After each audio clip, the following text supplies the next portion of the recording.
You are standing here because the darkness did not win. Let that settle into your spirit. You are not listening by accident, not reading by coincidence, not breathing in this moment by chance. You are here because you endured something that was meant to destroy you, and heaven itself is acknowledging what you survived. Chosen one, the night is over. The pressure that tried to crush your faith, the silence that tested your sanity, the delay that made you question everything, you are still here. And that alone is proof that the darkness failed. There were moments when you thought this was the end. Moments when it felt like God had gone quiet, like your prayers were hitting a ceiling of iron. You kept showing up with tears instead of words. You kept walking even when hope felt thin. You didn't quit, even when quitting felt logical. That's not because you were strong on your own, it's because you were being held. You were carried through a season you didn't have language for yet. And now, heaven is finally giving you the language you have overcome. Listen carefully. The darkness always makes noise before it leaves. Confusion increases. Old wounds resurface.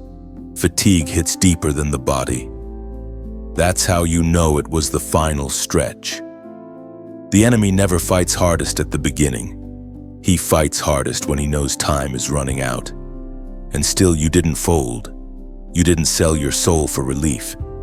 You didn't compromise your calling just to feel comfortable again. You stayed. That's why this message found you. You may not feel victorious yet, but victory doesn't always arrive with fireworks.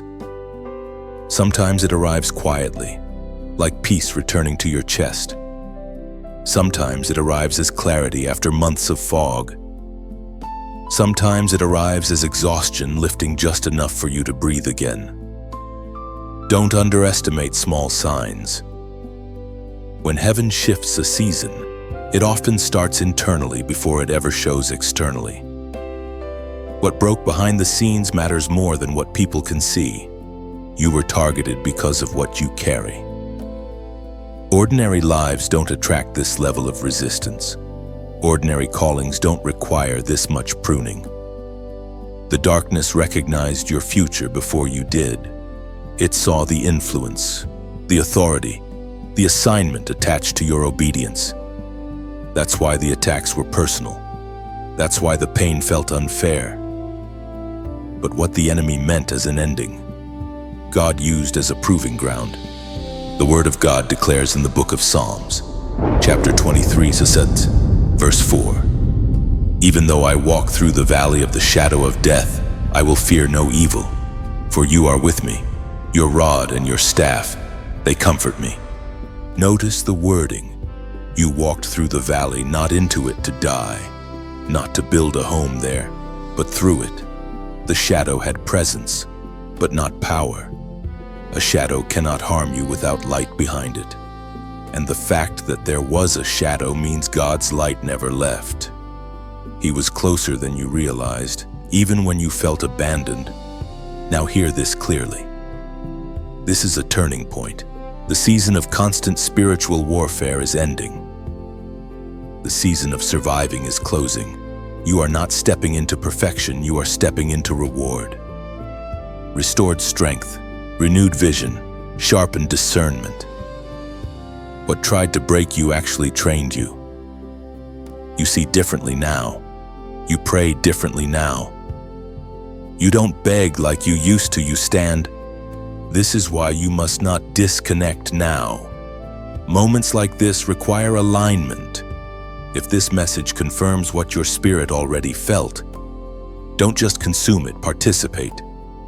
Take a second to like this message, share it with someone who is still fighting in silence, and subscribe so you stay connected to what God is releasing next. Obedience in small actions often unlocks larger doors. And before you move on, seal this moment. Not out of superstition, but out of alignment. At the very end, I want you to comment the number 77 as a declaration that the cycle of darkness is complete and a new season has begun. You didn't imagine this shift when you didn't survive for nothing. Congratulations, chosen one.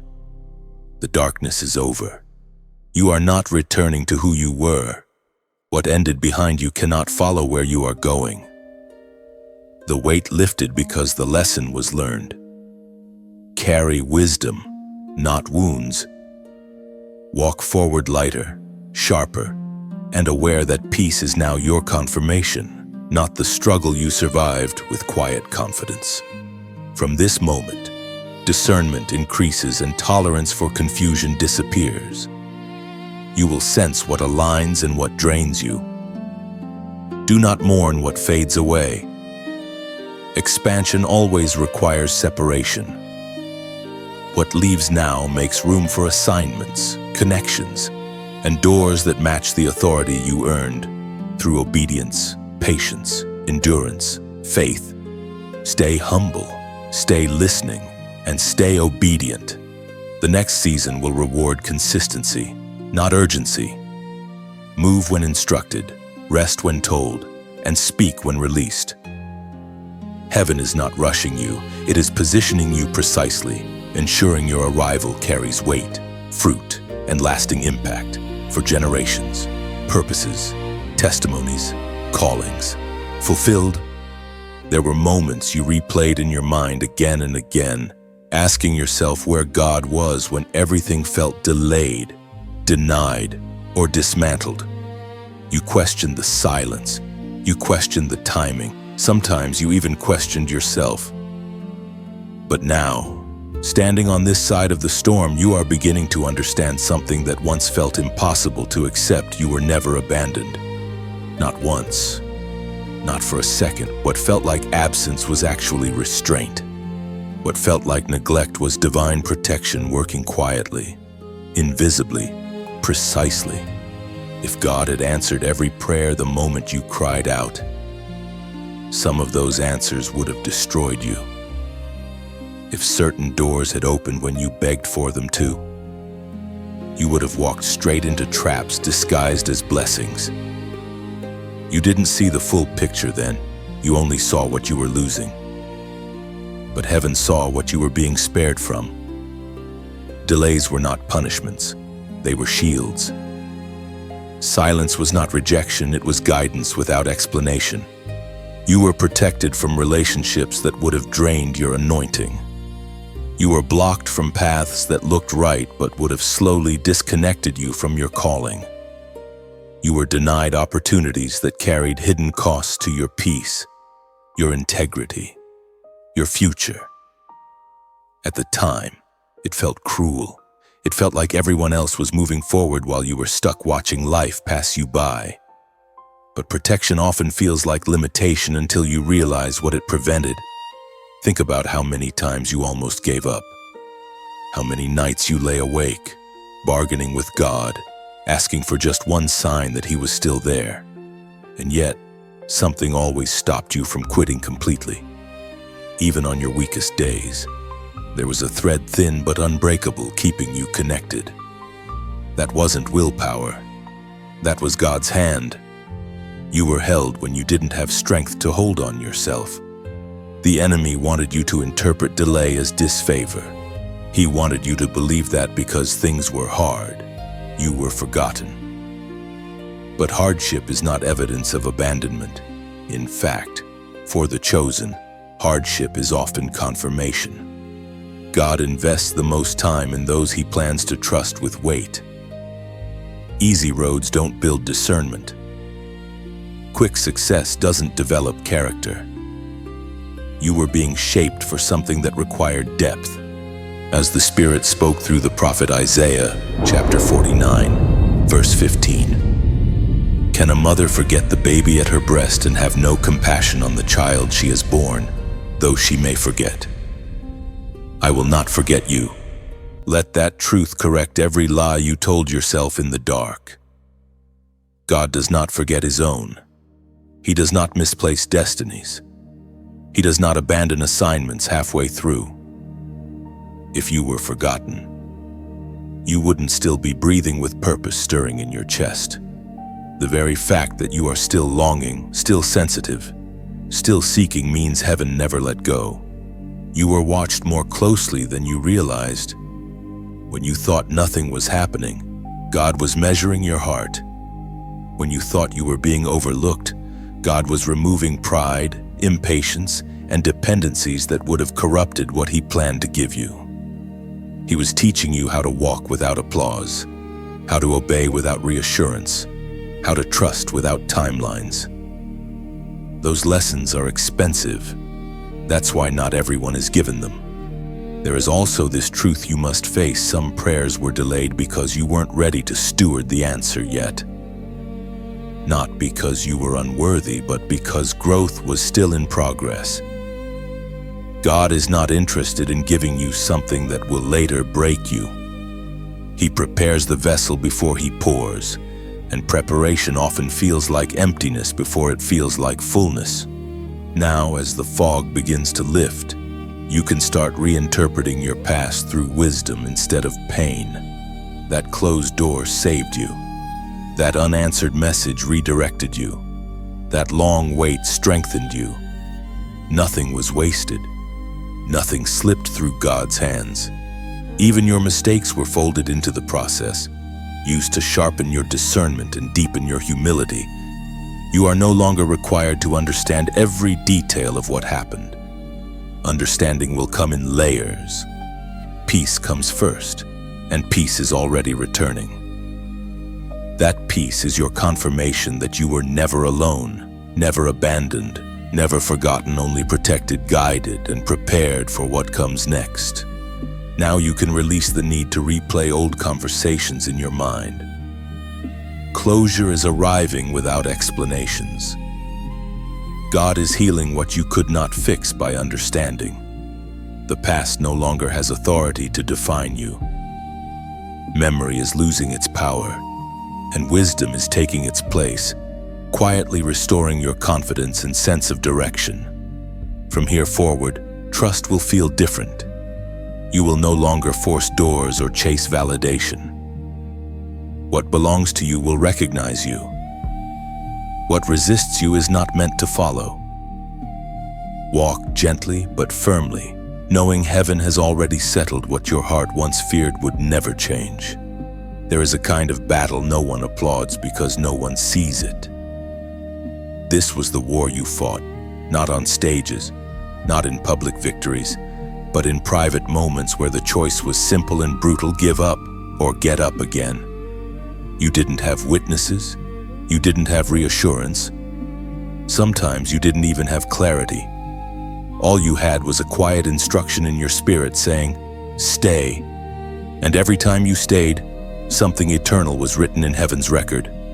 You were isolated for a reason. If people had seen what you were carrying, they would have tried to interfere, advise, distract, or diminish it. God often hides His warriors while they are being trained because premature exposure can damage what is still forming. You thought you were alone, but you were actually being preserved. The silence wasn't emptiness, it was focus. Heaven narrowed your environment so your discernment could sharpen. There were days when you questioned your own sanity.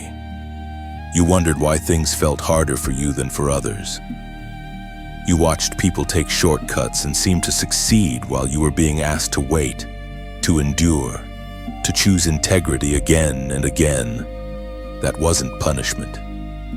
That was filtration. God was separating surface strength from deep strength. Anyone can shine when things are easy. Only the chosen can remain faithful when obedience costs comfort. You were tempted to explain yourself, to defend your heart, to make people understand what you were going through, but you were restrained. Something in you knew that speaking too soon would cheapen the process. Silence became your shield. Restraint became your power. You learned how to fight without shouting, how to stand without proving, how to endure without applause. That is not weakness. That is authority in its earliest form. The unseen battle wasn't just against external pressure, it was against internal collapse. You fought despair when hope felt irresponsible. You fought bitterness when forgiveness felt unfair. You fought exhaustion when rest didn't seem available. And perhaps the hardest fight of all, you fought the urge to become someone you are not just to survive. Many would have compromised their values for relief. You didn't. That choice alone separated your path permanently. We are reminded through the writings of David in the Psalms. Chapter 66, verse 12. We went through fire and through water, but you brought us out to a place of abundance. Notice the order: fire, water, then abundance. Not before. You don't bypass the pressure. You pass through it, and you did. Even when you felt burned, even when you felt drowned, you are still here, which means the promise did not fail. It is simply unfolding on heaven's timeline, not your panic. What you survived refined your discernment. You now sense things faster. You notice shifts quicker. You are no longer impressed by appearances. You look for substance, alignment, fruit. This is the result of fighting battles without backup. When no one rescues you, you learn how to listen to God more clearly. When no one validates you, you learn how to stand on truth alone. That independence from human approval will protect you in the next season. Do not minimize what you've been through just because others didn't see it. Heaven saw it. Angels recorded it. The endurance you demonstrated in private qualifies you for responsibilities you couldn't handle before. Authority is never given based on talent alone. It is given based on what you can survive without losing your character. You proved that. Now, as you move forward, resist the temptation to explain your transformation. You don't owe anyone the story of how you survived. Let your peace speak. Let your boundaries explain. Let your clarity answer questions no one asks out loud. The ones who need to understand will recognize it without words. The rest were never assigned to walk this far with you. Before you move on, anchor this truth with action. Not because God needs it, but because you do. I want you to comment this phrase: I stayed standing. This is not just a comment, it is a declaration. By writing it, you are acknowledging that you did not quit when quitting was available. You did not disappear when hiding felt safer. You stayed present. You stayed obedient. You stayed standing, and heaven responds to acknowledgement with acceleration. When you write, I stayed standing, you are not boasting in strength, you are testifying to obedience. You are declaring that even when emotions collapsed, faith remained. Those words mark a moment of agreement between your mouth and your journey. Heaven responds to alignment. What you acknowledge, God accelerates. What you name, He seals with purpose and clarity. This comment is also a boundary quote. By writing, I stayed standing. You are closing the door to the version of you that almost quit.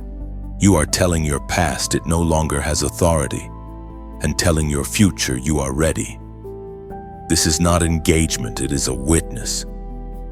And witnesses invite confirmation, movement, and divine momentum.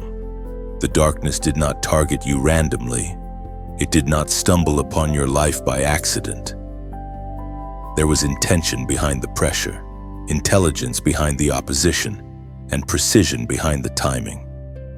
You were marked long before you understood why life felt heavier for you than for others. The resistance you faced was not proof of weakness, it was evidence of value. Darkness does not waste energy on what carries no threat. Light exposes without trying. Your presence alone disrupted environments that thrived on compromise. You asked questions others avoided. You felt convictions others ignored. You couldn't pretend for long, couldn't blend in quietly, couldn't stay comfortable in places that lacked truth. That made you visible in the spiritual realm. And what becomes visible to heaven also becomes noticeable to darkness. You were targeted because you carried discernment. Not the loud kind, not the performative kind, but the quiet, piercing awareness that sees beneath words and intentions. You sensed things before they happened. You felt shifts before they were spoken. That level of perception threatened systems built on deception. So pressure came early. Confusion was introduced. Fatigue followed. The goal was simple: dull your sight before your assignment fully formed. Darkness also came after you because of your capacity to endure. You are not easily shattered. Bent, yes, wounded, yes, but never fully broken. You recover, you reflect, you return wiser. That resilience is dangerous to the enemy. Many fall once and never rise again. You fell and learned. You were hurt and gained depth. You were attacked and became discerning. Every blow intended to end you sharpened you instead. There is another reason the opposition was intense: your future influence. Even if you never seek a platform, your life will speak. Your peace will provoke questions. Your boundaries will challenge dysfunction. Your healing will make others confront wounds they avoided. Influence does not always come with a microphone. Sometimes it comes quietly, through consistency, integrity, and unexplainable calm. Darkness fears that kind of authority because it cannot be manipulated. You may have wondered why temptations felt specifically tailored to you, why the battles hit at your weakest points, why old patterns tried to resurface right when you were growing. That wasn't coincidence. The enemy studies patterns, not futures. He attacks what worked before, hoping you haven't learned. But you did learn. You didn't react the same way. You paused. You prayed. You pulled back instead of plunging forward. Growth disrupted the cycle. As Jesus himself declared in the Gospel of Matthew, chapter 5, verse 14, "You are the light of the world. A city set on a hill cannot be hidden." Light attracts attention by nature. You don't have to announce it. You don't have to defend it. You don't have to prove it. Light simply exists, and darkness responds. That is why hiding never worked for you long term. Even when you tried to shrink, something about you remained visible. That visibility was not arrogance, it was assignment. And assignment always attracts opposition before it attracts affirmation. Understand this clearly: the darkness did not know everything about you, but it knew enough to be afraid. It sensed the potential before you had language for it. It recognized the authority forming while you were still doubting yourself. That is why the attacks came before the clarity. Confusion is often the first weapon used against emerging callings. If you can't see who you are, you won't walk like it. Yet here you are, still discerning, still seeking truth, still choosing growth over comfort, which means the strategy failed. The darkness underestimated one thing: your willingness to endure without becoming bitter. Many survive pain but lose their softness. You didn't. You guarded your heart. You learned without hardening. That balance is rare and it is powerful. Now, looking back, you can see patterns with new eyes. Certain people couldn't stay. Certain doors closed abruptly. Certain seasons ended without explanation. That wasn't loss. It was extraction. God was removing you from environments that could no longer contain what you were becoming. Darkness fought hardest right before those exits because it knew once you moved, access would be limited. You are no longer confused about why the battle was personal. It was personal because the calling is personal. The weight you felt matched the weight you carry. And now that the season is shifting, the resistance is lifting not because the enemy changed his mind, but because you outgrew the range of the attack. You were never targeted because you were weak. You were targeted because you were becoming dangerous to darkness, to dysfunction, to cycles that thrive on unconscious living. And you are still here, clearer, stronger, aware, which means the light won. This awareness now becomes responsibility. You move differently, choose carefully, and guard your alignment without apology. Old triggers lose their grip because truth has replaced confusion. You no longer chase clarity. You carry it. The light that won within you will quietly illuminate paths for others without noise, without force, simply by your steady, transformed presence. This is permanence, not a phase or coincidence ever. There comes a moment when heaven does not argue anymore, it affirms. You have reached that moment.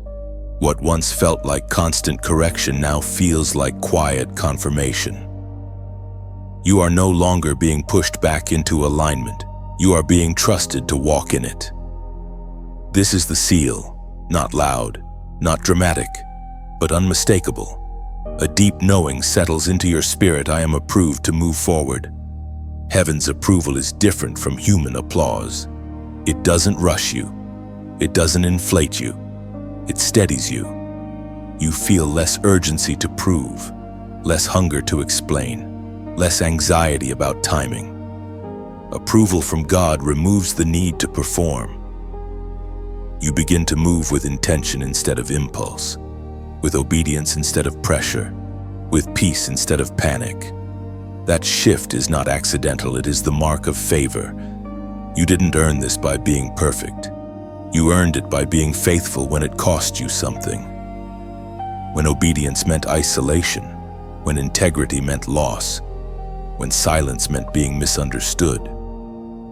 Those were not hidden sacrifices. Heaven counted every one of them. Favor is not random, it is relational. It flows where trust has been proven over time. You may notice now that certain struggles no longer chase you the way they used to. Temptations feel less convincing.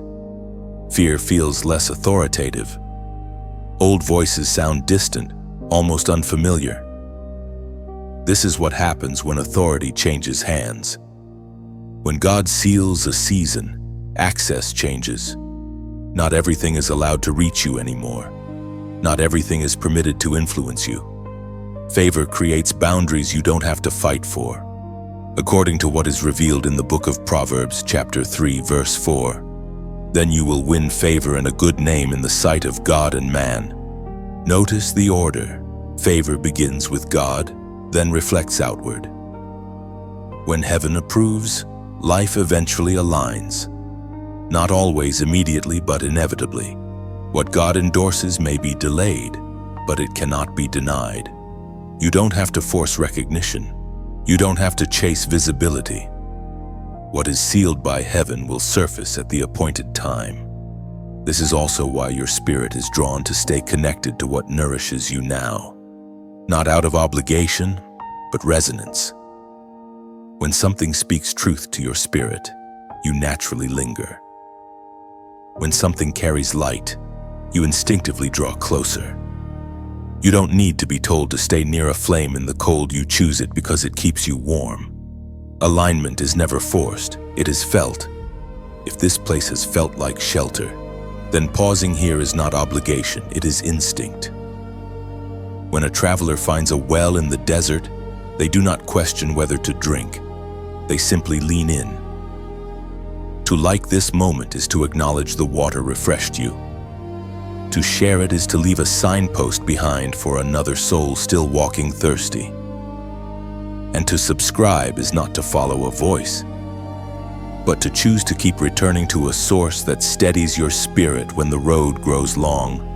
No one forces a flame to stay near the fire. It remains because warmth is remembered. Light gathers where it is honored. When you choose to stay connected, you are saying without words, "This ground feeds me," and heaven recognizes that choice not as engagement, but as alignment. You are not pressured. You are not chased. You are simply invited.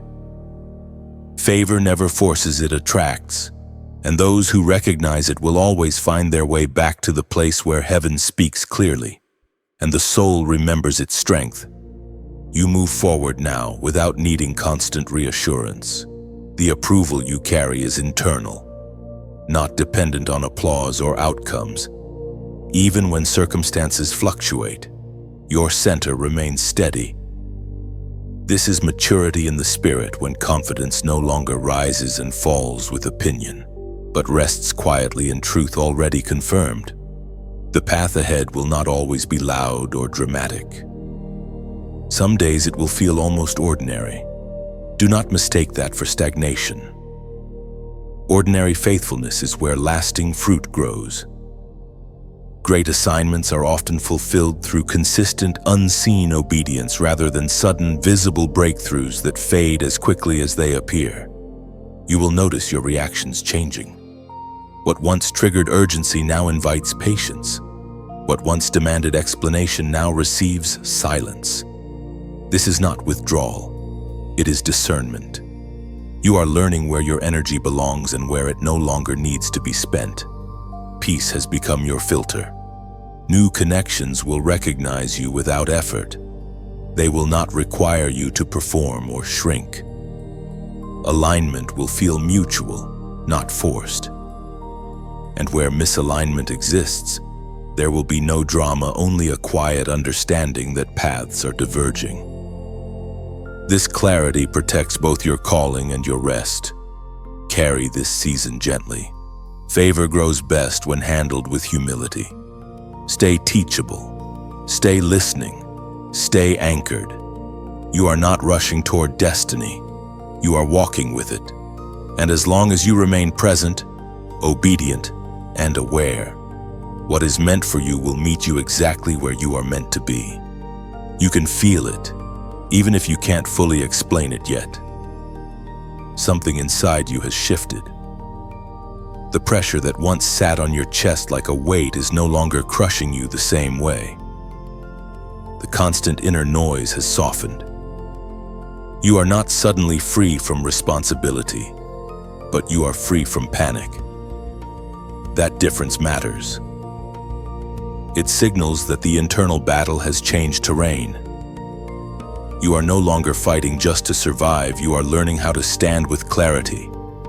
This shift did not happen overnight. It is the result of accumulated obedience.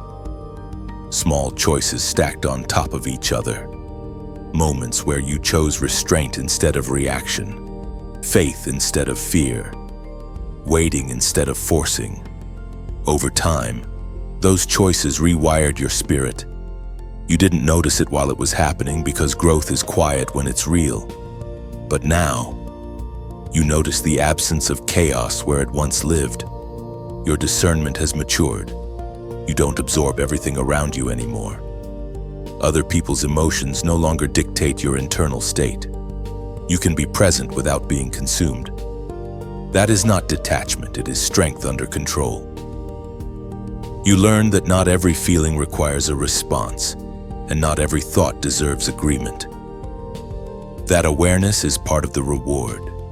You may still feel tired at times, but it is a different kind of tiredness. Not the exhaustion of despair, but the fatigue that comes after endurance. Rest is finally effective now. Sleep restores instead of merely pausing the pain. Laughter doesn't feel foreign. Stillness doesn't feel threatening. These are signs of healing that no one applauds, but heaven recognizes deeply. This shift also brings honesty.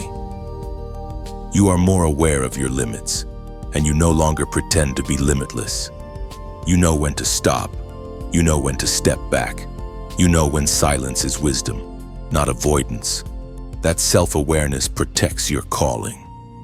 Burnout has less access to you now because you respect the pace God is setting, as the apostle reminds us in his letter to the Romans, chapter 12, verse 2.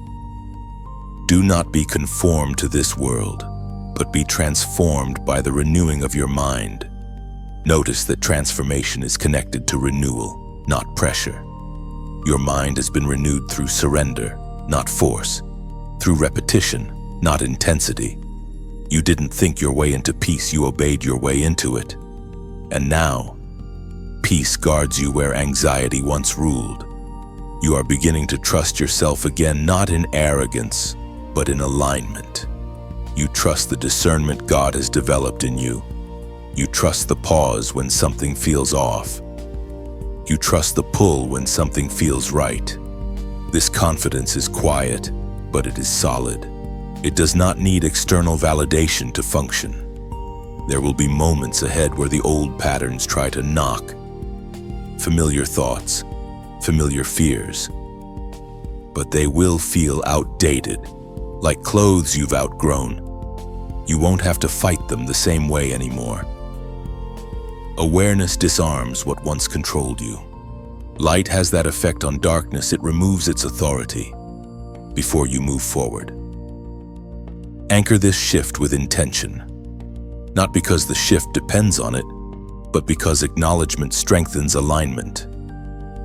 I want you to comment the number 144. This number represents order, completion, and spiritual alignment. By writing it, you are not chasing meaning, you are marking a moment. You are saying, I recognize what has changed in me, and I choose to walk in it. Do this calmly, without urgency, without superstition. Let it be a quiet agreement between your awareness and your obedience. The shift is already happening. This simply honors it. What you acknowledge now will continue to unfold with precision. Alignment grows when it is noticed and respected. You are learning how to walk without rushing outcomes, trusting that clarity will meet you step by step. This patience is not passive. It is disciplined faith, rooted in confidence that timing is being handled beyond your sight. You may sense a gentler authority forming in you. It does not demand attention, yet it carries weight. Others will feel safe around you without knowing why. That safety is not weakness, it is evidence of healing. When chaos no longer lives inside you, you become a place of rest for yourself and eventually for others. There will be days when nothing dramatic happens, and those days will matter most. Consistency is shaping your future more than intensity ever could.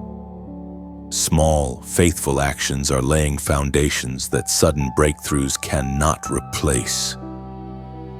You are building something stable, something that will last when excitement fades. Remain attentive to your inner posture. Gratitude will keep your vision clear, and humility will keep your path open. You are not finished becoming, but you are no longer uncertain about direction. Step forward gently, aware that every calm choice you make now strengthens the ground you are meant to stand on. Trust this quiet momentum. It is carrying you farther than force ever could. You are not late, not overlooked, not behind. You are exactly where preparation meets purpose, and the next step will reveal itself at the precise moment obedience requires movement. There was a moment you rarely speak about, because even remembering it makes your spirit go quiet. A moment when you sensed something shift not around you, but away from you. It wasn't anger. It wasn't punishment. It was more unsettling than that. It was the feeling that mercy paused, just long enough for you to understand the weight of your next choice. That moment changed you. Before that point, grace felt automatic. You stumbled, repented, recovered, and moved on. God corrected you gently, redirected you softly. But then came a season when the margin for delay narrowed. Warnings became clearer. Convictions became heavier. The same patterns no longer felt harmless. What once produced mild discomfort now carried serious consequence. You realized you were no longer dealing with ignorance, you were dealing with responsibility. Mercy did not leave you, it stepped back. This is something only the chosen experience. When calling increases, tolerance decreases, not because God becomes less kind, but because He trusts you with more awareness. To continue excusing behavior you now recognize would damage what He is building in you. So heaven shifts its approach. Conviction sharpens. Time compresses. Decisions matter more. You are no longer corrected like a child, you are held accountable like a steward. That season was frightening. Even if you didn't have words for it then, you felt exposed. Not to people, but to truth. You couldn't lie to yourself anymore. You couldn't numb the signal. Distractions stopped working. Escapes lost their comfort. Everything you used to avoid obedience began to fail. That wasn't cruelty. That was protection at a higher level. You stood at a crossroads where rebellion would have cost you sight, not physical sight, but spiritual clarity. You were one compromise away from dullness, one excuse away from blindness, and somehow in that narrow space, you chose obedience. Maybe not perfectly, maybe trembling, but you chose it. That choice preserved you. This is why you cannot romanticize that season. It wasn't dramatic, it was dangerous. The enemy wasn't attacking loudly anymore, he was waiting quietly. He wanted you comfortable, not chaotic, distracted, not desperate. Because comfort can silence conviction faster than pain. But mercy stepped back just enough to keep you alert. You may remember how alone that season felt, how unsupported, how misunderstood. That was intentional. If others had intervened too quickly, you might have mistaken rescue for permission. God needed you to choose him without external pressure, to obey without applause, to say no without anyone knowing why. That kind of obedience rewires a soul. The ancient words recorded in the letter to the Hebrews, chapter 10, verse 26, still echo with sobering clarity. If we deliberately keep on sinning after we have received the knowledge of the truth, no sacrifice for sins is left. That verse isn't meant to paralyze you with fear, it's meant to awaken you to responsibility. Knowledge changes the terms. Awareness raises the stakes. You had crossed into a level of understanding where excuses no longer applied. And instead of hardening your heart, you softened it. Instead of arguing, you surrendered. That response kept the door open. Mercy returned, but it returned different, deeper, more expensive. No longer assumed, but honored. You don't play with grace anymore. You respect it. You protect it. You don't delay obedience the way you used to, because you remember how close you came to losing clarity. That memory is not trauma, it is wisdom. This is also why your discernment is sharper now. You sense danger earlier. You feel conviction faster. You don't linger in gray areas. You don't flirt with old patterns. Not because you're afraid, but because you're aware. Awareness is a gift many never receive. It makes you careful, but not anxious. Alert, but not rigid. You also stop judging others as harshly. You understand that everyone is at a different stage of revelation. What would destroy you might not affect them yet, and what they tolerate might have already cost you peace. That humility is evidence that the lesson stuck. You didn't become religious, you became responsible. Mercy stepping back was not abandonment, it was elevation. God trusted you enough to let you feel the weight of choice. And you chose life. You chose obedience. You chose clarity over comfort. That decision quietly altered your future. Now, when you look back, you can see how narrowly you passed through that gate, how precise the timing was, how intentional the restraint felt. That season doesn't repeat itself, but its imprint remains. It keeps you awake. It keeps you grounded. It keeps you aligned. You survived not because mercy vanished, but because you honored it when it mattered most. And that honor marked you. That memory now serves as a compass, not a wound. It quietly guides your decisions when no one is watching. You don't need constant warnings anymore because discernment has taken root. What once felt terrifying now feels instructive. You move with reverence, not fear, carrying the understanding that obedience preserved your sight and keeps your path clear. You are watched far more closely than you ever realized, not watched in suspicion, but in care, not observed for failure, but measured for growth. While you believed you were navigating seasons alone, heaven was attentive to every response, every pause, every quiet decision that never made sense to anyone else. Nothing about your journey was casual. You were being observed because you were being prepared. There were moments when it felt like nothing you did mattered. You obeyed, and nothing changed.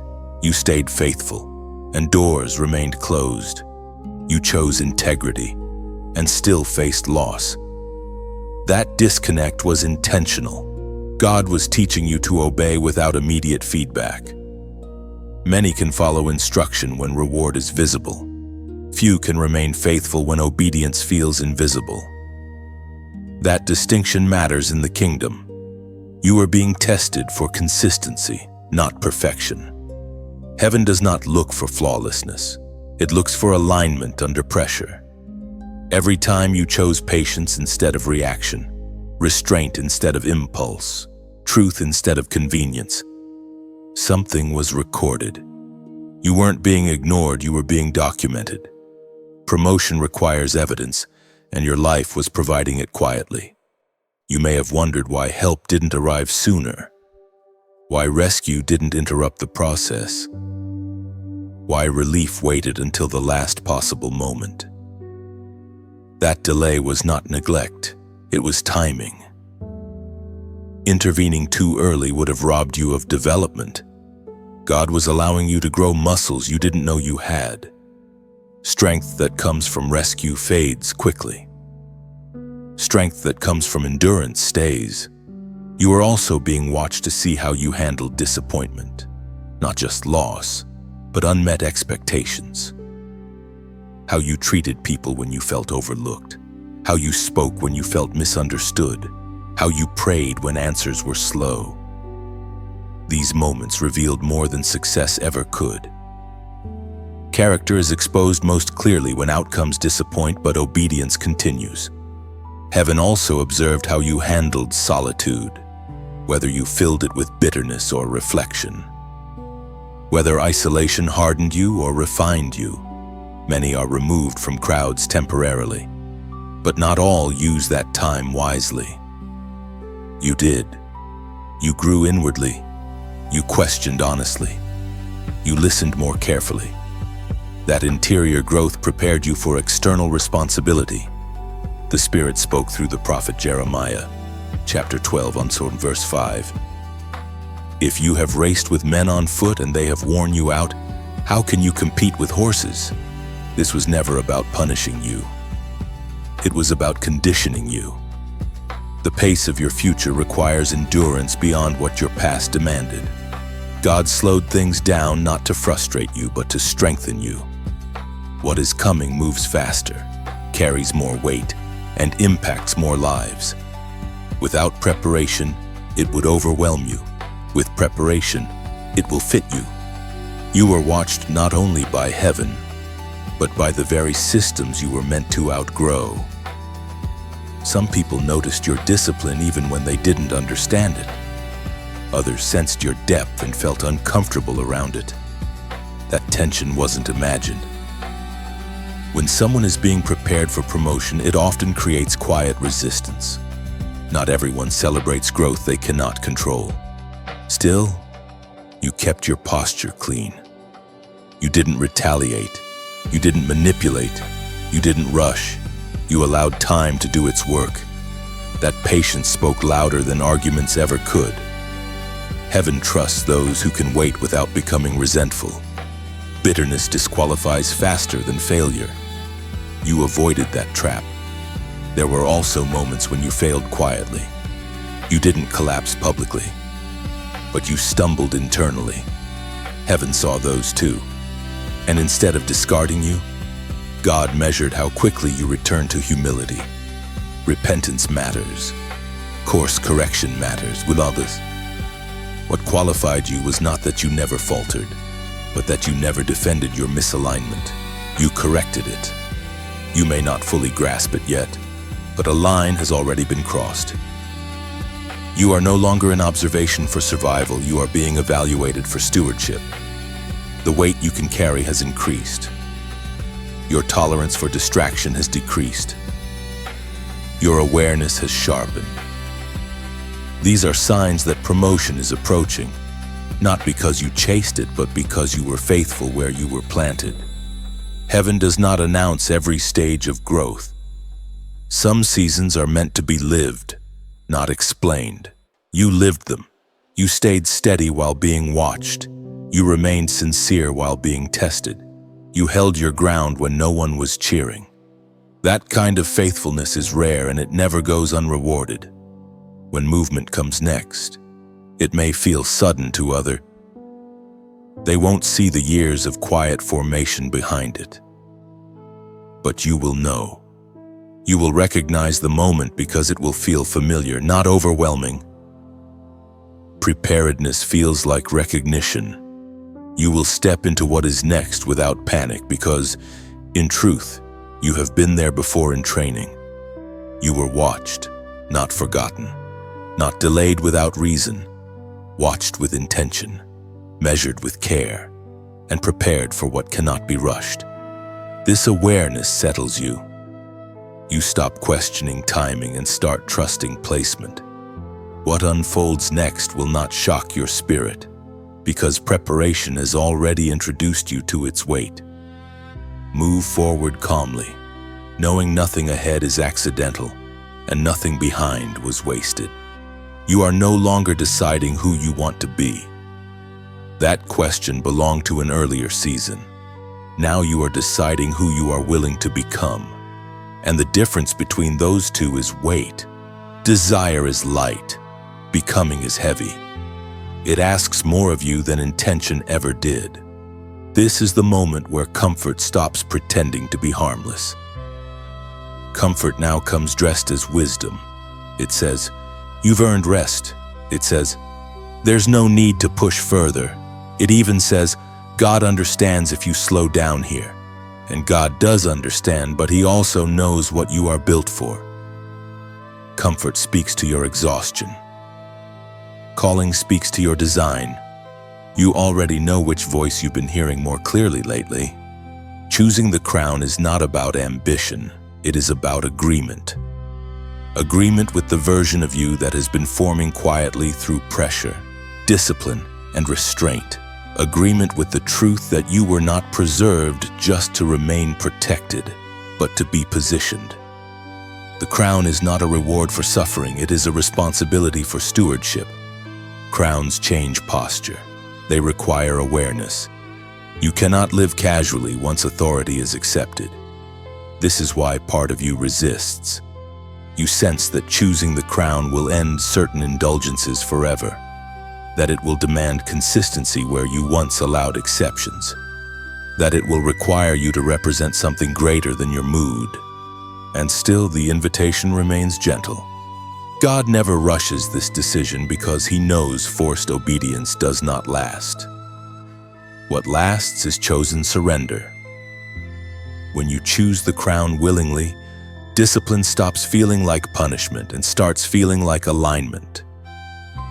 You stop asking, "What can I get away with?" and start asking, "What is worthy of what I carry?"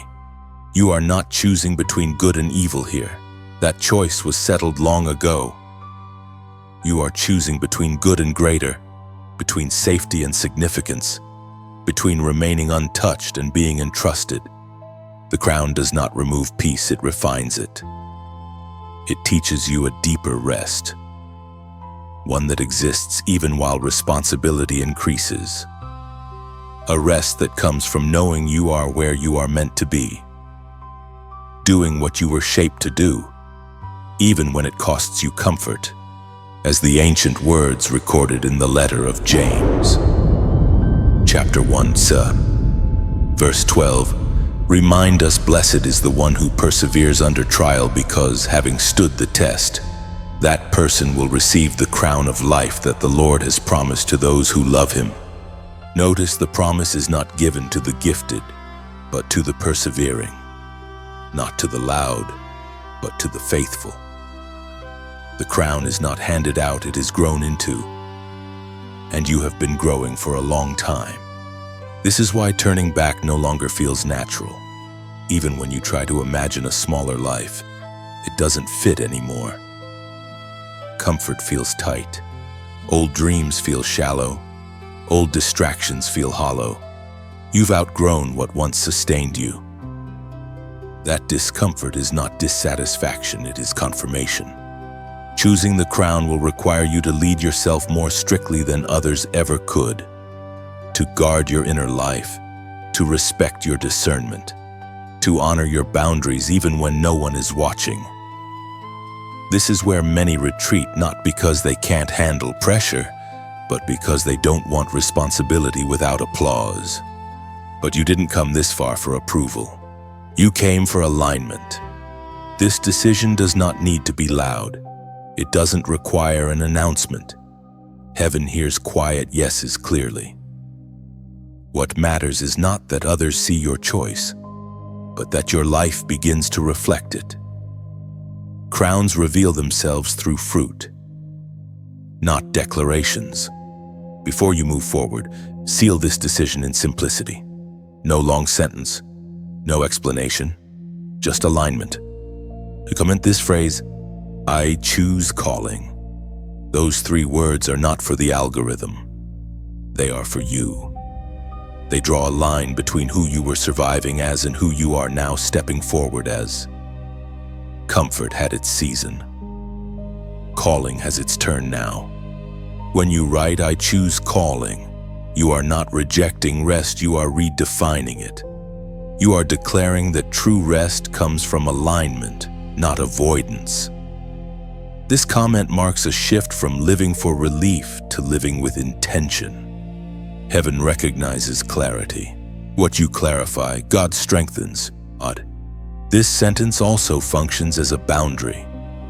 By writing, I choose calling, you are quietly closing doors that only led to comfort without growth. You are telling your future that convenience no longer gets the final vote. This is not pressure, it is permission to live according to what you were shaped for. The act of commenting is not symbolic alone, it is directional. Words move attention, and attention shapes behavior. When you declare, I choose calling, you begin to notice choices that either honor or dilute that decision. Awareness increases, discernment sharpens, alignment becomes practical, not theoretical. Finally, this declaration creates continuity. It gives you something to return to when comfort tries to renegotiate. You can remember the moment you chose deliberately. I choose calling becomes a reference point, a quiet witness that you did not drift forward. You stepped forward with understanding and consent. The season you are entering does not feel like survival anymore. It feels like return. Not a return to who you were, but a return to what was promised before you learned how heavy life could be. This is the reward phase, not as the world defines reward, but as heaven measures it. You are no longer being trained just to endure. You are being restored to function with wisdom. Reward does not arrive as excess, it arrives as rightness. Things begin to fit again. Your thoughts settle into order. Your emotions regain proportion. Your spirit no longer braces for impact at every turn. You still face responsibility, but it no longer drains you the same way. Strength is being replenished at the source, not borrowed from adrenaline or urgency. You may have expected reward to look like recognition, or sudden ease, or visible victory or must. Instead, it looks like alignment. Decisions take less effort. Boundaries feel natural. You say no without guilt and yes without fear. This is how restoration reveals itself, by removing friction where obedience once felt costly. What you are receiving now is not payment for pain. It is restoration of capacity. God is giving back what pressure refined but did not destroy. confidence without arrogance, authority without hardness, sensitivity without fragility. These are rare combinations, and they are entrusted only to those who have been tested deeply and healed honestly. You will notice opportunities approaching you differently. They no longer rush you or pressure you. They wait to be discerned. Favor no longer chases attention, it invites stewardship. What aligns stays. What doesn't quietly passes by. This discernment is part of the reward. You no longer have to learn everything the hard way. The ancient words recorded in the book of Joel, chapter 2, verse 25. Speak gently into this moment, I will restore to you the years that the locust has eaten. Restoration does not erase memory, it redeems it. Those years were not stolen beyond recovery. They were transformed into wisdom, depth, and authority. What looked lost became foundational. You are not behind. You are not late. You are early for the version of yourself that could handle what is coming. This phase will also test your humility. Reward can tempt you to rush ahead, to finally exhale too hard, to overextend because things feel lighter. But wisdom now whispers restraint. You move steadily. You pace yourself. You protect the restoration instead of exploiting it. That maturity is evidence that the reward is real. As this new rhythm forms, you may feel drawn to stay near what nourishes your clarity. Not from obligation, but from gratitude. When a traveler reaches fertile land after a long drought, they naturally tend the soil that sustained them. To like this moment is simply to acknowledge that something here helped you breathe again. Gratitude is never forced, it rises naturally when refreshment is real. You may also feel an inner pull to pass this clarity forward, not loudly, not to convince but gently, the way one lights a lamp and places it where others can see the path. To share this is not to broadcast yourself, it is to leave bread on the road for someone still walking hungry. Generosity flows easily when you remember what it felt like to lack. And then there is the quiet decision to remain near a source that keeps you aligned. Not clinging, not idolizing, simply choosing continuity. To subscribe here is like choosing to return to a well you trust. Knowing consistency sustains restoration better than intensity ever could. Wells don't demand loyalty, they reward return. None of these choices are demanded. Reward never pressures. It invites participation. It trusts you to recognize what feeds you and to stay near it by your own will. Heaven honors voluntary alignment more than forced devotion. In this phase, you will also see fruit emerging where there was once only soil. Small confirmations. Gentle openings. People responding differently to you. Not because you changed who you are, but because you are now standing fully in it. Fruit does not strive to appear, it grows when roots are healthy. Guard this season with gratitude. Celebrate quietly. Work faithfully. Rest intentionally. You are not meant to sprint here. You are meant to build. The reward phase is not the end of the journey, it is the beginning of fruitful stewardship. And as you move forward, remember, restoration is not loud, but it is unmistakable. You feel it in how you wake up, in how you decide, in how you carry responsibility without resentment. This is heaven keeping its word, not dramatically, but completely. Protect what has been restored by honoring its pace. You no longer rush growth or over-explain peace. Let fruit mature fully before it is shared. This season rewards patience, not performance. What is growing quietly within you will sustain far more than what is displayed too early ever could. Stay attentive to small joys and subtle confirmations. They are markers, not distractions. Gratitude will keep your spirit light and your discernment sharp. When you move from thankfulness instead of pressure, stewardship becomes natural.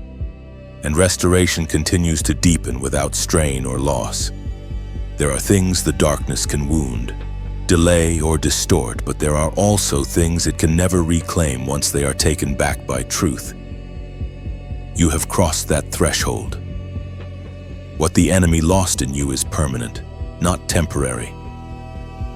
This is not about a battle paused, it is about authority transferred. Certain doors are closed forever now, not because you are stronger, but because you are aware. The enemy lost access to your ignorance.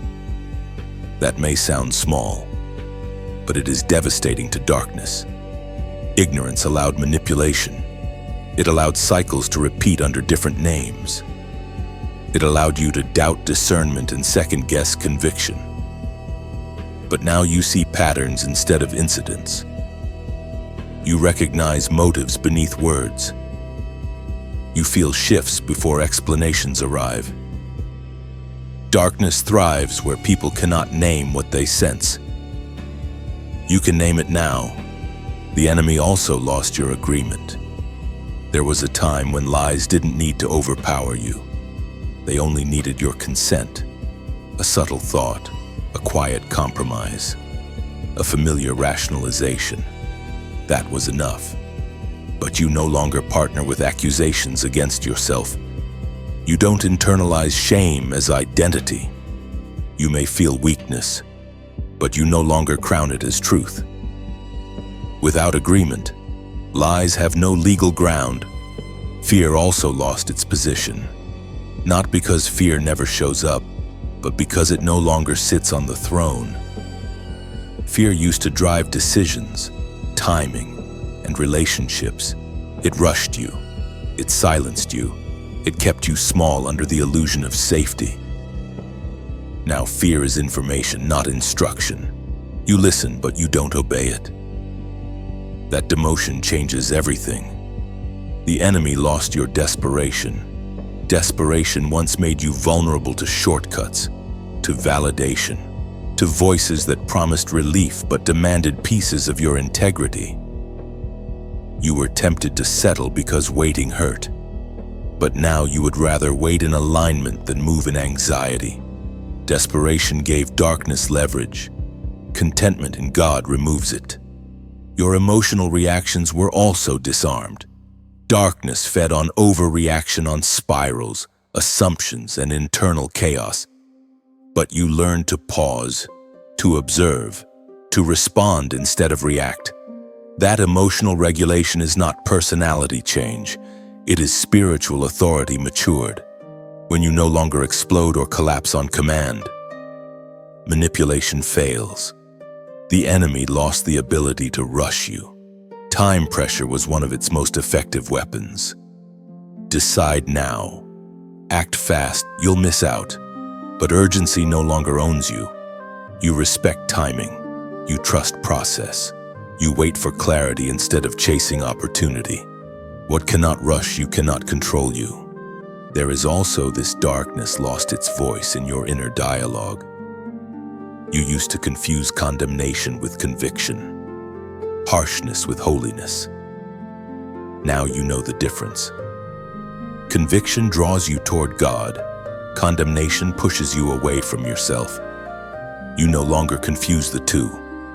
That discernment protects your relationship with God at the root. As was spoken in the ancient letter to the Romans, chapter 8, verse 1. There is therefore now no condemnation for those who are in Christ Jesus. Condemnation had power only when you believed it was God's voice. Once exposed, it lost authority. Now correction strengthens you instead of shaming you. Truth no longer crushes you. It builds you. That shift alone breaks cycles that last generations. The enemy also lost access to your identity. You no longer introduce yourself by your wounds, your past, or your survival story. Those chapters exist, but they are not your name. You know who you are apart from pain. You know what you carry apart from struggle.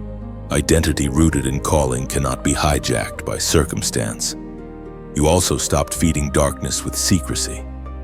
What you once hid out of fear, you brought into the light with wisdom. Not oversharing, but honest alignment.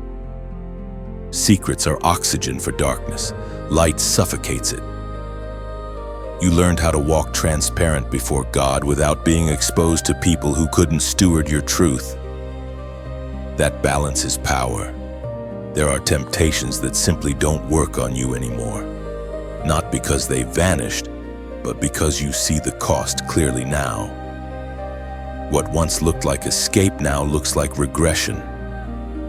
What once felt exciting now feels expensive. Maturity didn't make you boring, it made you accurate. The enemy lost your future through you. That may be the greatest loss of all. What was meant to derail you became training.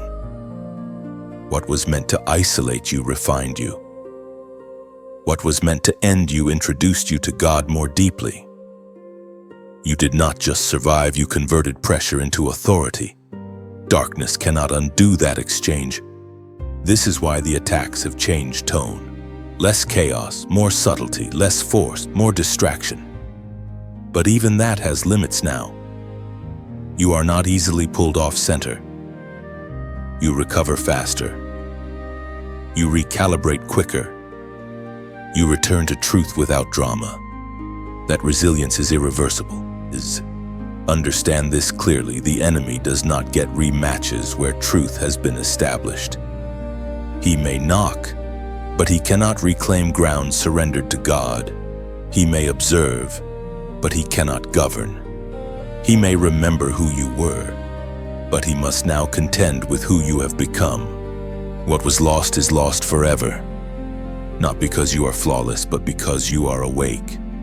There are moments when breakthrough does not announce itself with noise, but with order. Things begin to line up quietly. Thoughts settle. Decisions simplify. What once felt scattered now feels arranged. This is not coincidence. This is alignment taking shape. When heaven completes a cycle, it leaves patterns behind, markers that confirm you are no longer wandering, but positioned. You are entering a phase where confirmation comes through consistency, not surprise.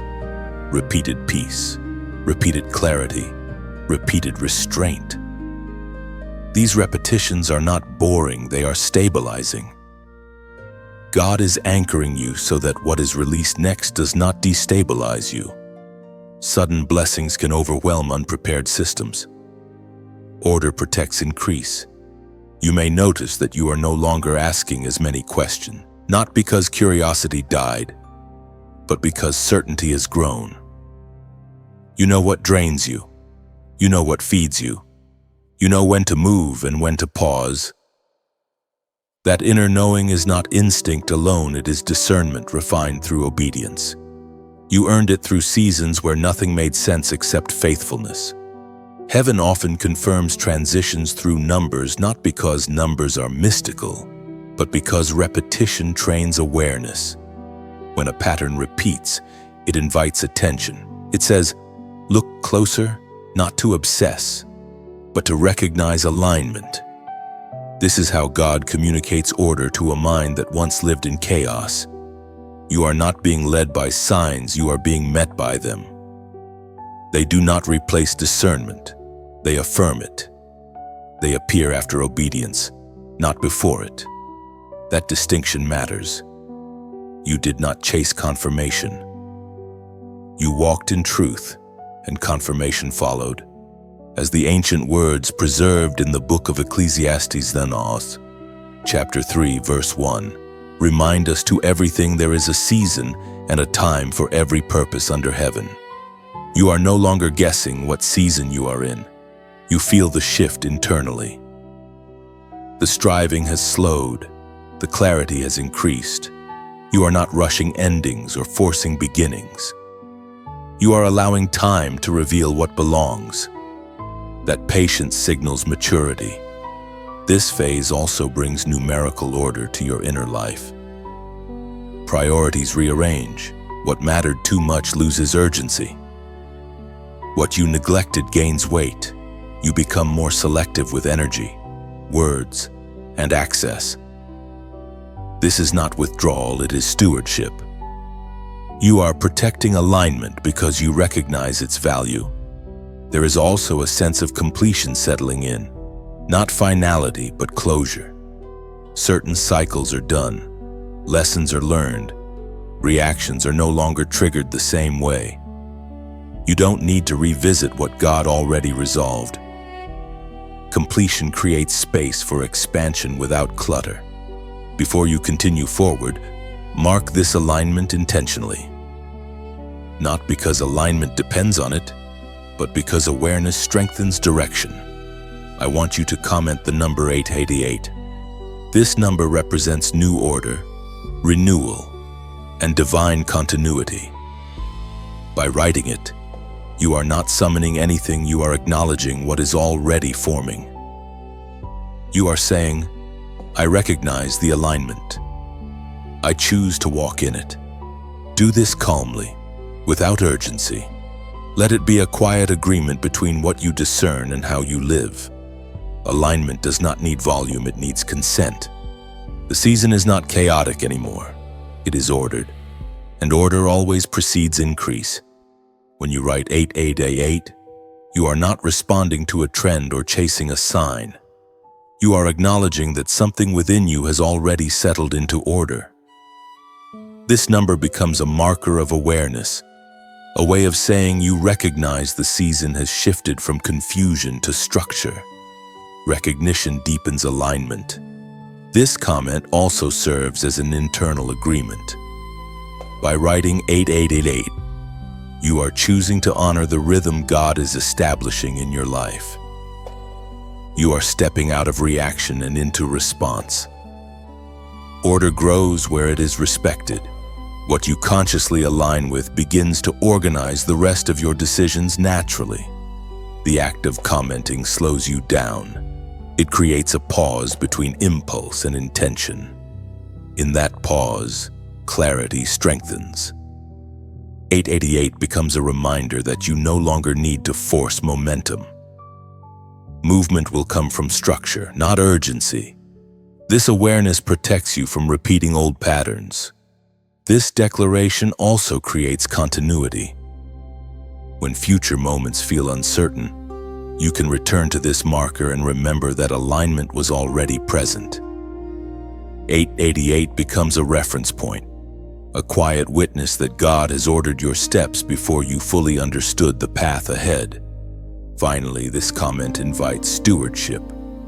Alignment is not maintained by emotion but by consistency. Writing 888 is not an ending, it is a commitment to walk attentively. You are choosing to notice patterns, honor boundaries, and move in harmony with the order heaven is unfolding around you. When you comment 888, you are making a conscious declaration that you recognize stability where there was once uncertainty. This is not superstition, it is awareness in action. You are affirming that your life is moving by design, not by reaction. That acknowledgement strengthens discipline, sharpens focus, and reminds you that alignment has already begun working on your behalf. There is a difference between surviving the darkness and becoming light for others still inside it. Survival keeps you alive. Illumination gives your survival meaning. You have crossed that line quietly. Without announcing it, without seeking it, you have moved from preservation into purpose. You are no longer just protected, you are positioned. Being a torchbearer does not mean you are louder, brighter, or more visible than everyone else. It means you carry clarity without forcing it. You hold peace without preaching it. Others notice because something around you feels steadier, calmer, more grounded. Light does not argue its existence.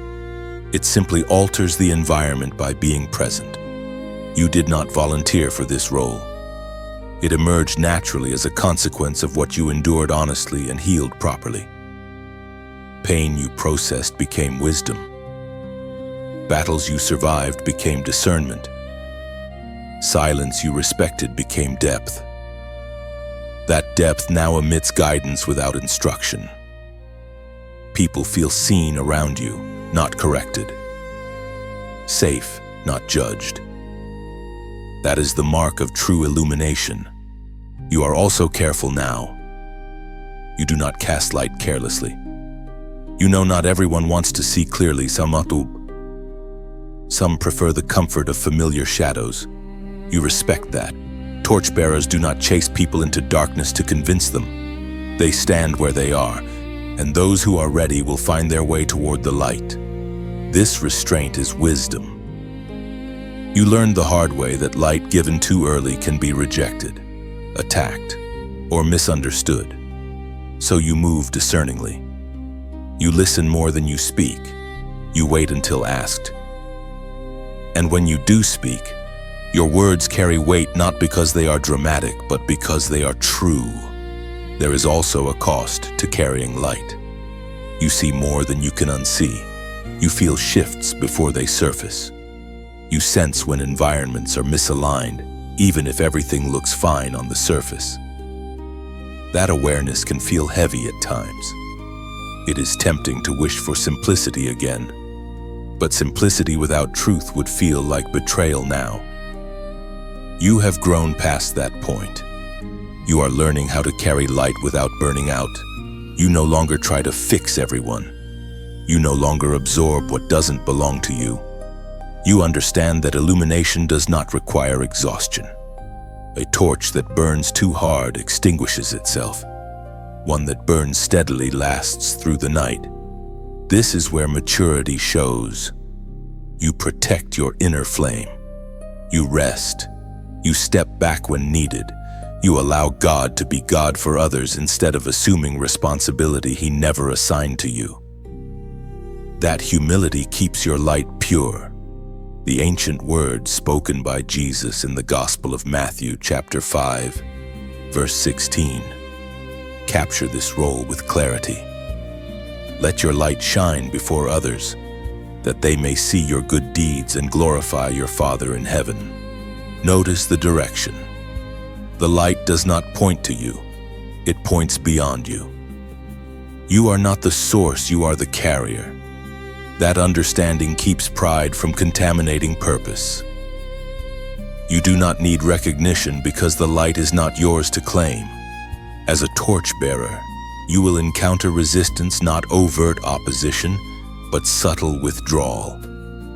Some will feel uncomfortable around you without knowing why. Your clarity exposes misalignment simply by existing. Do not personalize that distance. Light reveals, and what people do with that revelation is their responsibility.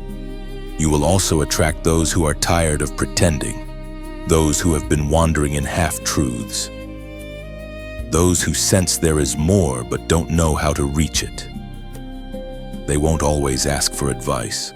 Sometimes they will just sit near you. That proximity is ministry in itself. This role will require you to remain honest with yourself. Torchbearers must tend their own flame first. Neglect leads to dimming. You already know the practices that keep you clear: silence, prayer, boundaries, truth. Stay faithful to them. Your effectiveness depends on it. There will be seasons when your light feels unnoticed. Do not confuse quiet impact with no impact. Light works even when no one comments on it. Seeds germinate underground. Vision adjusts slowly in darkness. Trust the process you once needed others to trust for you. You are not meant to save the world. You are meant to stand where you are with integrity. To live what you learned, to embody what healed you. That embodiment is enough. Heaven multiplies faithfulness quietly. Being a torchbearer does not mean the darkness never brushes against you again. It means it no longer owns you. It means you know how to navigate without losing yourself. It means you remember who you are when the night stretches long. You are not carrying this light alone. God sustains what He assigns. As long as you remain humble, attentive, and grounded. The flame will not go out. It will endure not as a spectacle, but as a steady guide. You have moved from survivor to torchbearer, and the night recognizes the difference. There are places you cannot return to not because they were evil, but because you are no longer who you were when you survived them. Going back would not feel like rest. It would feel like shrinkage. Regression rarely announces itself as danger. It often presents itself as familiarity, nostalgia, or just for a moment. But you already know better now. What once fit you no longer does. You are not being dramatic when you sense resistance toward old patterns. You are being honest. Growth has altered your tolerance. Your spirit now reacts to things it once endured quietly. Environments you once navigated with resilience now drain you quickly. That is not weakness, it is calibration. You have been tuned to a different frequency, and lower signals feel abrasive now. There is also a deeper truth: returning would cost more than it used to. Before, you were learning. Now, you are responsible. Awareness changes consequences. You can no longer plead ignorance. What once resulted in discomfort would now result in erosion. God is not threatening you, He is warning you. Love always warns before loss. You may feel a subtle grief when you realize this. A mourning of old versions of yourself, old routines, old connections that once felt safe. Let that grief pass honestly. It does not mean those seasons were wrong. It means they were complete. Completion deserves respect, not revival. The temptation to go back often arises when forward movement feels uncertain. The past feels solid because it is known. The future feels fragile because it is not yet formed. But safety in the past is an illusion when growth has already occurred. You cannot unknow what you know. You cannot unsee what you have seen. Pretending otherwise would fracture you internally. This is why discernment now speaks louder than desire. Desire may say, it would be easier. Discernment says, it would be costly. You have learned to listen to the quieter voice. That choice protects your integrity. Integrity, once compromised at this level, takes far longer to restore. You may notice that God no longer rescues you from the consequences of backward steps the way He once did. That is not abandonment, it is trust. He assumes you will choose wisely now. He treats you as someone capable of stewardship, not someone needing constant intervention. That trust is sacred. Do not abuse it. The ancient words recorded in the book of Proverbs, chapter 26, verse 11, carry uncomfortable clarity. As a dog returns to its vomit, so fools repeat their folly. This verse is not meant to shame, it is meant to awaken. Repetition is not innocence. Returning to what God has delivered you from is not exploration, it is disregard. Wisdom remembers the cost even when desire forgets it. You are wise enough now to remember. You are also more accountable to your future than ever before. The version of you that is forming depends on the choices you make now. Going back would confuse that future. It would blur direction. It would dilute authority. You have already invested too much clarity to afford that loss. This does not mean you live in fear of mistakes. It means you live in respect of growth. You understand that not every door reopening is an invitation. Some doors reopen only to test whether you recognize them as exits, not entrances. You have also learned that some people will try to reintroduce you to old versions of yourself, not maliciously, but nostalgically. They miss who you were because it made them comfortable. Do not confuse their longing with your assignment. You are not required to remain recognizable to remain loving. Saying no now carries a different weight. It is not defensive, it is directional. You are not rejecting people, you are protecting purpose. Boundaries are no longer walls of fear, they are lines of clarity. And clarity is kindness to both you and others. There will be moments when you doubt this firmness, when you wonder if you are being too strict, too distant, too serious. Remember, this peace does not require constant justification. If something costs you peace repeatedly, it is not meant to accompany you forward. You are not closing yourself off from life. You are opening yourself to the right one. The narrowing you feel is not confinement, it is focus. Rivers narrow before they deepen. Precision always precedes power. You cannot go back because you were not rescued just to revisit captivity with better coping skills. You were freed to move forward with integrity. That freedom demands courage, not the courage to fight, but the courage to walk away permanently. Honor the distance you have gained.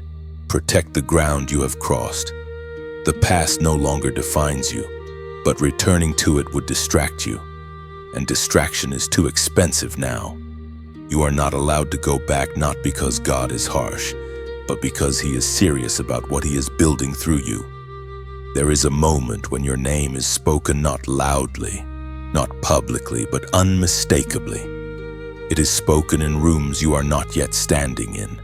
It is spoken in conversations you did not initiate. It is spoken in decisions that quietly shift the direction of your life. This is that moment. You are being called forward, not because you demanded visibility, but because readiness has been recognized. Calling does not always arrive as opportunity. Sometimes it arrives as invitation without instructions. You feel the pull before you see the path. You sense responsibility before you understand the scope. This is how heaven signals trust. When God calls your name at this level, He is not asking if you are capable, He is confirming that you are prepared to learn while moving. You may notice that circumstances are arranging themselves around you, not perfectly, not effortlessly, but purposefully. Timing begins to cooperate. Resistance thins.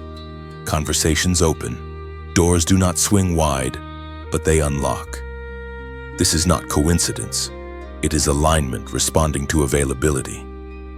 You did not chase this season. You made room for it. Being called now means being seen but not consumed by attention. Visibility without grounding would fracture you. So what God is doing is subtler. He is placing you where your presence carries weight without noise, where your consistency speaks before your words, where your integrity becomes your introduction. As Jesus Himself declared in the Gospel of John, chapter 10, verse 3. He calls His own sheep by name and leads them out. Notice the order. He calls by name first. Then He leads. You are not being pushed out unprepared, you are being led out intentionally. The calling is personal because the assignment is specific. No one else can answer it the way you can, because no one else was trained the way you were. This is why you feel both calm and alert at the same time. Calm because you trust the voice. Alert because you understand the weight. You are not stepping into novelty, you are stepping into stewardship. The call carries responsibility to remain honest, to stay teachable, to protect what has been entrusted to you. And here, in this moment, you are invited to choose how you respond, not with pressure, but with presence. When a traveler reaches a crossroads marked by a quiet sign, they pause, they acknowledge the direction. To like this moment is like placing your hand on the signpost, recognizing that the way ahead has been made clear to you. It is gratitude without performance. You may also feel the gentle urge to let others know the way exists. Not to persuade, not to prove, just to leave a light on. To share this is to set a lantern at the edge of the road for someone walking later than you. Sharing is not announcement, it is hospitality. There is also the decision to remain near the voice that steadies you, not clinging, not idolizing, choosing continuity. To subscribe here is like returning to a path that has already carried you safely through the night.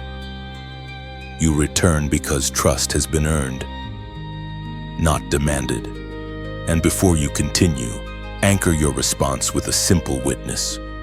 Not a long explanation, just a sentence that agrees with the call. Comment this phrase: I answer the call. This is not a slogan, it is consent. By writing it, you are saying you recognize the invitation and you are willing to walk it out with humility and faith. Heaven responds to willingness more than readiness. Your name is being called because your posture is right. Stay grounded, stay listening, stay generous with light and careful with influence. You are not being rushed into the open, you are being led into purpose. Respond to this call with patience, not urgency. What is unfolding will require steadiness more than speed.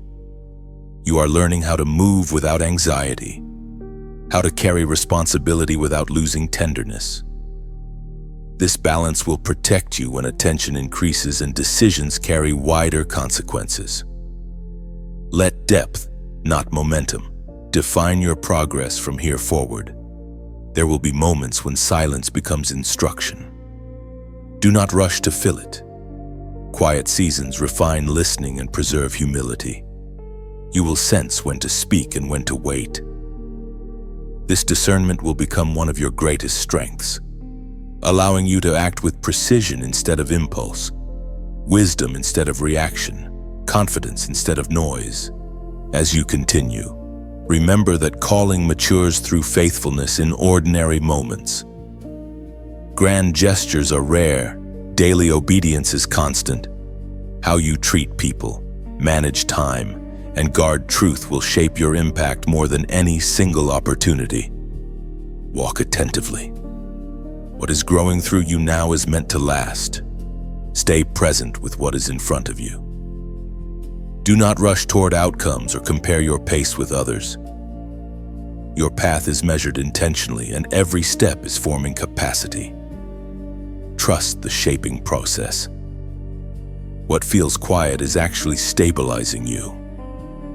In time, you will recognize that this steady obedience created influence that noise never could, and strength that does not fade under pressure. There is a separation happening now that cannot be negotiated. It is not dramatic, and it is not announced, but it is final. You are not being pulled away from people or places out of anger. You are being released because alignment has shifted. What once walked beside you can no longer keep pace with who you are becoming. This separation is not rejection, it is precision. You feel it in subtle ways. Conversations that once flowed now stall. Environments that once energized you now feel heavy.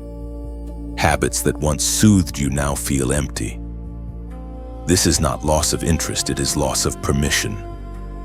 Your spirit no longer grants access to what would slow your clarity or dilute your focus. Something deeper has taken over. Separation at this level does not come from willpower. It comes from transformation. You are not forcing distance. Distance is forming naturally because your values have shifted. You require truth where you once tolerated comfort. You require depth where you once accepted distraction. That change creates space not because you are better, but because you are different. This phase often feels lonely, even when you are surrounded by people. That loneliness is not absence, it is transition. You are between versions. The old no longer fits and the new has not fully arrived. That in-between can feel quiet, exposed, and unfamiliar. Do not rush to fill it. Transitional silence protects what is forming. You may notice that explanations no longer come easily. Words fail to capture why certain choices are no longer available to you. That is because this separation is not logical, it is spiritual.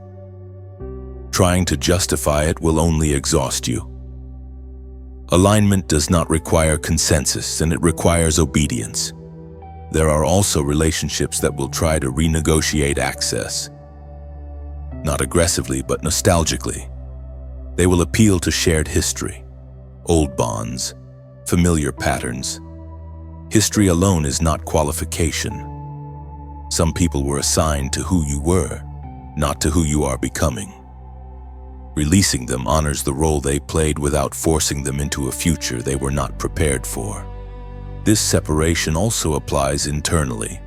Old coping mechanisms, thought patterns, and self-definitions are being dismantled. You no longer refer to yourself by your wounds.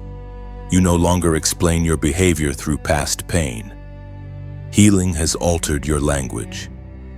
You speak differently now about yourself, about God, about what is possible. That internal separation is as significant as the external one. The Spirit spoke through the prophet Isaiah, chapter 43, verse 18 and 19. Forget the former things, do not dwell on the past. See, I am doing a new thing. Now it springs up. Do you not perceive it? Notice the instruction is not to erase memory, but to stop dwelling. Dwelling anchors you to environments God has already exited. Perception is required to recognize what is new. If you cling to what was, you will miss what is emerging. Separation sharpens perception. This is why resistance rises when you consider returning to old ground. Your spirit recoils. Peace withdraws. Clarity dulls. These are not emotions to override, they are signals to honor. God speaks through disturbance as much as through comfort. What disrupts your peace is often revealing misalignment. You are also learning that not every ending needs closure. Some chapters end without conversation, explanation, or reconciliation. That does not make them unresolved, it makes them complete. Closure is internal, not negotiated. You are allowed to move forward without dragging every unanswered question behind you. Separation will simplify your life. Fewer distractions, fewer voices, fewer options. This narrowing is intentional. Focus requires reduction. What you are being prepared for cannot accommodate divided attention. Simplicity will protect you when responsibility increases. You may grieve what is falling away. Let that grief pass honestly. Gratitude and release can coexist. You can honor what was without resurrecting it. You can bless what ended without revisiting it. Maturity allows both. There will be moments when you wonder if you are isolating yourself. Check the fruit. Isolation drains. Separation clarifies. Isolation shrinks your world. Separation sharpens it. One leads to fear. The other leads to authority. What you are experiencing is the latter. This separation is also permanent, not because God is unforgiving, but because direction has been established. Returning would require undoing growth, muting discernment, and ignoring conviction. That cost is too high now. You are not forbidden from going back, you are unwilling. And that unwillingness is wisdom. As this phase settles, you will feel lighter, even if your circle is smaller. You will feel clearer, even if your path is narrower. You will feel steadier, even if the future is still unfolding. Separation always precedes commissioning. What is set apart is prepared for use. You are not losing anything you need. You are shedding what you have outgrown. What remains will be enough. What comes next will fit. And what is gone has already served its purpose. This is the final separation, not from life, but from limitation. This is the moment heaven calls completion, not because everything is finished, but because what needed to be overcome has been overcome. The darkness that once defined your nights no longer governs your days. It does not follow you forward. It does not have a voice in your decisions, and it does not interpret your future. You are no longer emerging, you have emerged. What you carry now is not the adrenaline of survival, but the steadiness of arrival. Arrival does not mean ease, it means orientation. You know where you stand. You know what you will not negotiate. You know what you protect. That clarity is the evidence that the darkness is over. Darkness thrives in confusion, it starves in clarity. You are not celebrating because the pain never happened. You are grounded because it no longer controls you. Memory exists, but it no longer directs you. The past informs wisdom without dictating behavior. That is freedom at its deepest level, not forgetting, but governing what you remember. You may notice that your emotions no longer swing as violently. Joy is quieter, but deeper. Sorrow is softer, but honest. You feel fully without being overwhelmed. That balance is not personality, it is healing integrated. You did not numb yourself to survive. You allowed yourself to be restored. Congratulations does not mean applause, it means acknowledgement. Heaven acknowledges that you stayed when leaving would have been easier, that you obeyed when no one was watching, that you waited without bitterness, that you chose integrity when compromise promised relief. These decisions stacked quietly until something irreversible formed inside you. You are no longer defined by how you react under pressure, but by how you carry peace and responsibility. Pressure no longer introduces you to yourself, it reveals who you already are. That shift marks maturity. You are stable enough now to be trusted with weight. The ancient words written in the book of Revelation, chapter 3, verse 21. Speak gently into this completion to the one who is victorious. I will give the right to sit with me on my throne. Just as I was victorious and sat down with my Father on his throne. Victory here is not spectacle. It is endurance. It is faithfulness under obscurity. It is choosing truth repeatedly without reward. Sitting is not rest, it is authority at peace. You are no longer standing guard against collapse.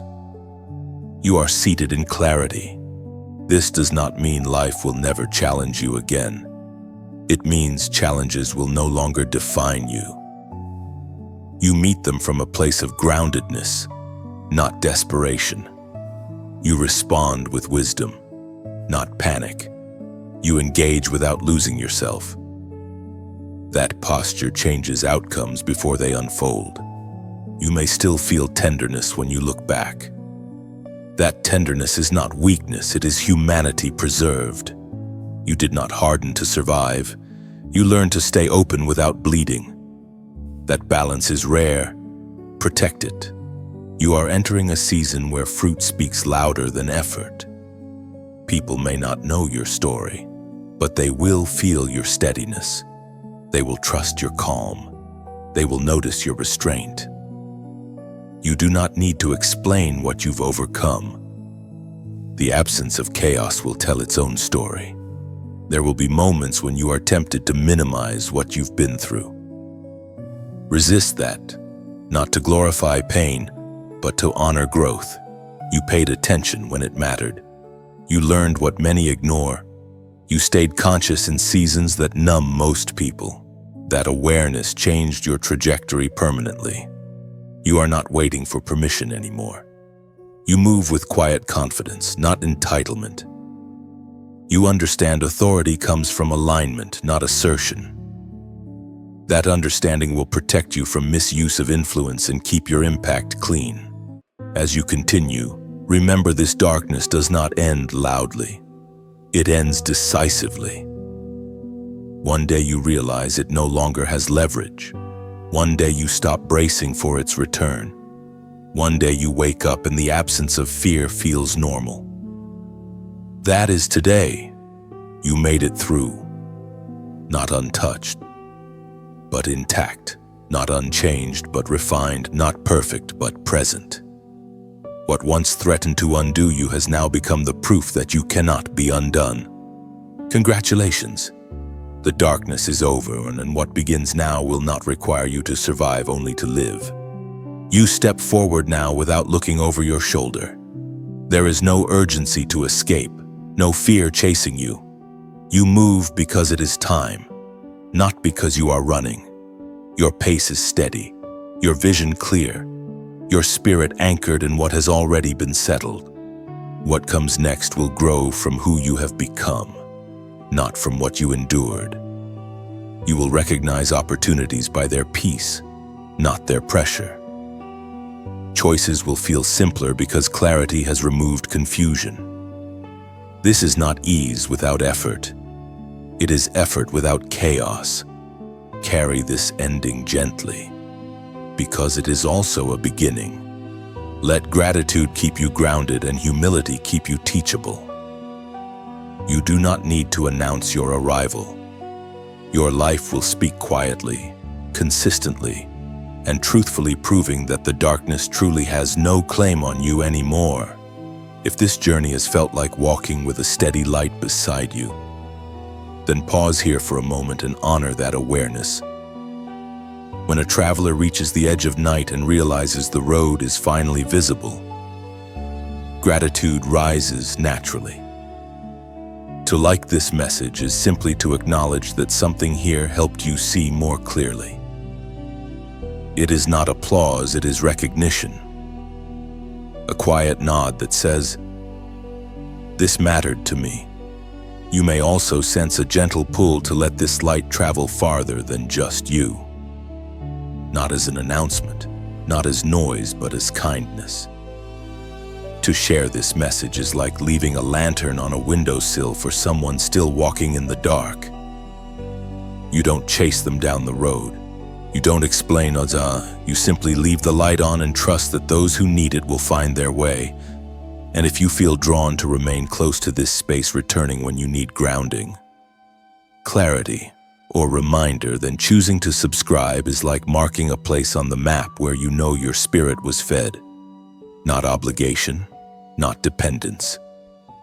Just continuity. A decision to revisit what helped you stay aligned when life grows loud again.